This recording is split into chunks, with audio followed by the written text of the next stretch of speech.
Welcome to a deep dive into AI and Halloween. Yeah. You guys have given us a ton of articles and research on Yeah. how AI is changing Halloween, and It's pretty wild. it's pretty amazing. Yeah. Like, From haunted houses that know your darkest fears Yeah. to AI composing music that's so spooky it might make you sleep with the lights on. We're going to get into all of it. Okay, so first up, let's talk about haunted houses. Yeah. Imagine this. You walk into a haunted house, but instead of the same old, Right. sheet ghosts and rubber bats, Yeah. the scares are tailored just for you. Yeah, that's what they're saying. Oh, really? Forget those cheesy boo signs. We're talking haunted houses using facial recognition, even biometric sensors to analyze your fear in real time. Okay, hold on. How does that even work? Is it reading our minds or Yeah. something? Well, not quite mind reading Oh, God. yet. But picture this. The haunted house AI Uh-huh. scans your recent social media. Oh, no. Let's say you've been posting about being afraid of clowns. Oh, no. Please tell me that the AI is not going to sound like a creepy clown after me. Well, not exactly after you. Because Okay. you could be walking around a corner in this haunted house and there's a personalized projection of a clown just for you. Maybe it even calls out your name. See, that's both amazing and completely terrifying. But how do they use biometrics to tailor the scares? So imagine a sensor that detects your heart rate spiking when you enter a room. Uh-huh. And then based on that, the AI triggers a more intense special effect, like a sudden blast of air or even a ghostly apparition that reaches out and touches you. Wow. So they're really trying to freak you out in a very personalized way. Yeah. Okay, well, haunted houses is just the beginning, right? Right. You mentioned AI composing music, so tell me more about that. So imagine being able to type in prompts like haunting melody with creaking doors and ghostly whispers. Right. And then the AI can analyze thousands of horror soundtracks, learn all those patterns, and then compose something totally unique and utterly chilling just in time for your Halloween party. So instead of relying on the same old Halloween playlists, Right. we could have AI generating a custom soundtrack that would make Dracula jealous. Exactly. And this is where it gets even more interesting. What if you could take that AI-generated music and then combine it with a horror story also written by AI? Hold on, you're saying AI can write scary stories now, too. That's both fascinating and maybe a little dangerous. It is. How does that even work? Yeah. Well, think about algorithms like GPT-3 Okay. that are fed massive amounts of text data. In this case, it would be hundreds of horror novels, screenplays. Uh-huh. The AI learns the structure, the language, the themes, even the common fears that make those stories so effective. So it's like the AI's going to horror school, Yeah. but at warp speed, We're basically it analyzes all the classics Yeah. and figures out the recipe for a good scare. Exactly. But it's not just about replicating formulas. Okay. The AI can also adapt and personalize the story based on your input. Really? Yeah, so let's say you want a haunted house story, but with a twist ending and maybe a dash of cosmic horror. Okay. So you're telling me I could have AI write me a story where I am trapped in a haunted house with Cthulhu. Precisely. That's both amazing and terrifying? It's like having a personal Stephen King on demand, ready to spin you a spooky tale whenever you want. Yeah. But this is all sounding pretty high-tech so far. Yeah. Are there more everyday applications of AI for Halloween that we might actually see in our own neighborhoods? Absolutely. Imagine you're out trick-or-treating with your kids, right? Yeah. But this time, instead of just seeing the same decorations on your street, you're using an augmented reality app. Wait, hold on. AR is coming to Halloween too. Yeah. Like Pokemon Go, but with ghosts instead of Pikachu. Exactly. Imagine looking at your street through your phone and seeing digital ghosts and ghouls just superimposed on your real-world view. Wow.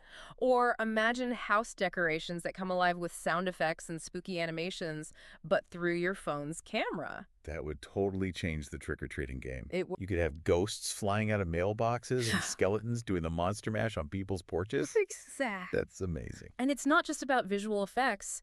What if that AR app could also track your location and then trigger spooky stories or riddles as you walk from house to house? Okay, now you're giving me chills. Yeah.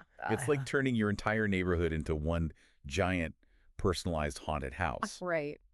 But with all this talk of personalized scares and AI learning our fears, Yeah. it makes you wonder, could there be a downside to all of this? Oh, absolutely. Yeah, it's fun and immersive, but when it starts digging into our deepest fears, even Yeah. if it's playful, Uh-huh. it does kind of make you think twice about where that line is. I mean, we've all seen those movies where the tech takes things too far. Yeah. But before we spiral into like a horror movie ourselves, Right.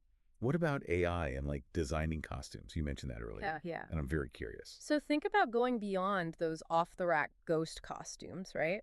Yeah. Like imagine outfits with embedded LED lights that respond to like the environment or even your movement. Wait, so you're saying like Yeah, you could have a werewolf costume that like glows brighter every time you howl at the moon? exactly. Or a witch's hat that changes color based on the music at a party.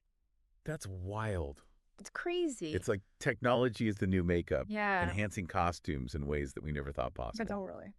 So speaking of enhancing experiences, what about AI's role in like Yeah. designing the haunted attractions themselves? So imagine you're creating a haunted house, right? But instead of just relying on guesswork, you can use AI to analyze visitor flow. So like where the bottlenecks are, Yeah. making sure that people aren't like bumping into each other in terror. Exactly.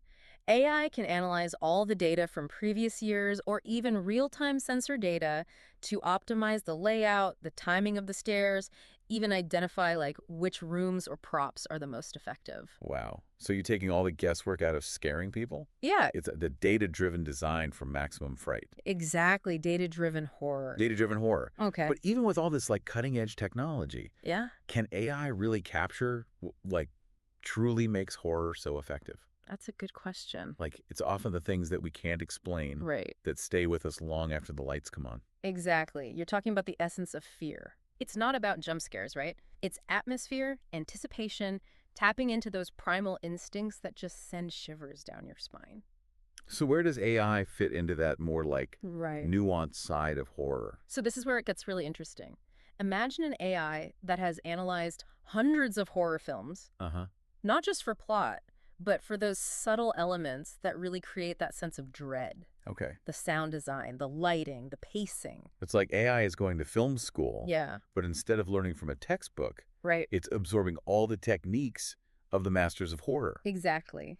By analyzing those films, the AI could learn to replicate those techniques, create its own original content, maybe even short films that are specifically designed to elicit certain emotional responses in viewers. So you're saying one day we could be watching horror films directed by algorithms. It's possible. That's fascinating and a little bit unsettling. Yeah. But wouldn't that make horror predictable? I mean, If AI is just replicating formulas, yeah. won't it eventually like run out of new ways to scare us? Well, that's where the real magic comes in. AI isn't limited to just mimicking, right? Okay. Remember how we were talking about AI analyzing our reactions in haunted houses? Mm-hmm.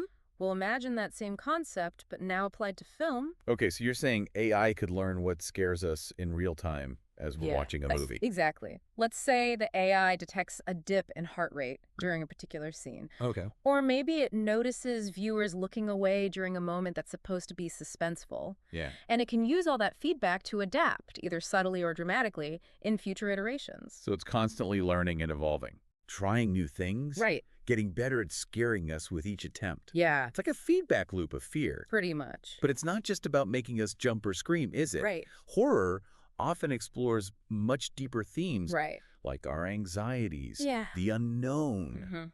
Right. Can AI really tap into that more psychological side of things? Absolutely. This is where AI's ability to process just these massive amounts of data becomes really important. Imagine an AI that has analyzed not just horror films, Okay. but also psychology textbooks, Uh, philosophy papers, okay. maybe even religious texts, all exploring the nature of fear, the human psyche, and what it really means to confront the unknown. So the AI isn't just mimicking scares. Right. It's actually starting to understand the underlying psychology Yes. of why we find things frightening in the first place. Exactly. Yeah, it's like AI is taking us on this guided tour of our own like darkest impulses, Yeah. helping us to understand not just like what scares us, but like why. Right. Yeah. That's pretty wild. It really is. Okay, but beyond the psychology of it all, Right. there's also the creative potential Yeah. of AI and horror. Absolutely. And this is where it gets really exciting, right? Imagine a world where AI isn't replacing filmmakers and artists, Yeah. but it's working with them. So AI is a tool, Yeah. not the sole creator. Exactly. Think of it more like AI as like a partner, right? Right. Like maybe helping writers to brainstorm new plot twists Okay. or composers experiment with new soundscapes. Yeah. Maybe even a special effects artist Yeah. could use AI to create visuals that would have been impossible before. So instead of being afraid that like AI is going to put them out of a job, Yeah. horror creators can use it to actually like push the boundaries of the genre even further. That's the hope, at least. Yeah, explore new ideas, Yeah. new ways to like scare us Yeah. in ways we haven't even thought of yet.